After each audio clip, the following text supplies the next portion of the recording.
The trip's so special for this family, and they thought they did everything right by having travel insurance. But the medical costs to get them home after an emergency, more than $100,000. It has always been my dream to come to Hawaii. A dream trip for Ellen Ennis Smith, along with her 37-year-old special needs son, Jeffrey, and her husband, PJ, an Air Force veteran. He surprised me and he said, let's do the trip now. Let's make memories now. And memories they made. They arrived in Hawaii on April 9th for a land and sea cruise. When they got off the cruise, PJ started feeling sick. He says, I feel like I can't breathe. And we took him to urgent care, who called an ambulance. And he's been in the hospital since April 20th.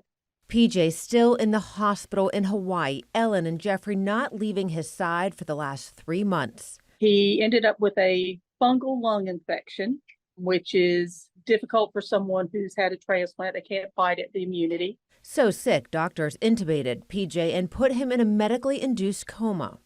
There were a lot of conversations and times that we were preparing ourselves to say goodbye and that PJ would pass in Hawaii. But he's a fighter. A fighter who is now awake. Ellen says she found a hospital here in the Triangle to accept PJ, as the goal is for them to get home to North Carolina. It has been a long 3 months.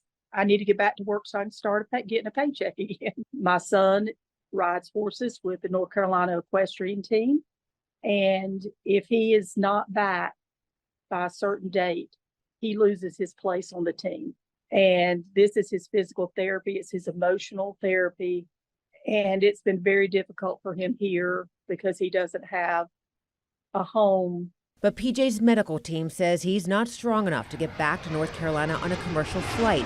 Instead, it must be by medical transport, and the quoted cost is $139,900. His private insurance says no, they're not going to pay. They would take him to a closest hospital, but they felt he was getting adequate care here. So they're not paying towards transport. Ellen filed a claim with the trip insurance she bought, and it was approved, but they'll do the $50,000 and that is it. So either I've got to find funding or I've got to get him strong enough in the next couple of weeks to be able to get on that commercial flight, or I have to leave him in Hawaii. And that breaks my heart. Ellen said she had no idea travel insurance would not be enough coverage to get PJ home. We had money in savings, but all of that's gone now. You just never think you're being responsible in doing these things, that it won't step forward and take care of you when it happens. Time and options are running out for Ellen as she's desperate to find a way to get her husband PJ home to the Triangle. My plan is to leave around the second week of July.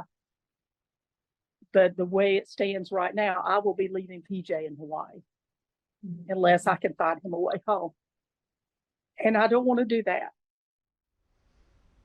Not an option she is ready to consider now. Ellen says she has reached out to several charity flight operations to see if they can help her, but so far no luck. An online fundraiser has been started for the family to try and get them the additional funds needed, as the travel insurance of $50,000 is just not enough to cover the $140,000 medical transport, which, you know, you get the travel insurance thinking it will be enough, and never did they ever think they would need this kind of funding. And that is the takeaway. Make sure it's substantial enough, that travel insurance, to get a medevac flight out from wherever you happen to be. Yeah, we'll pray for that family, Diane. So Thank tough. you.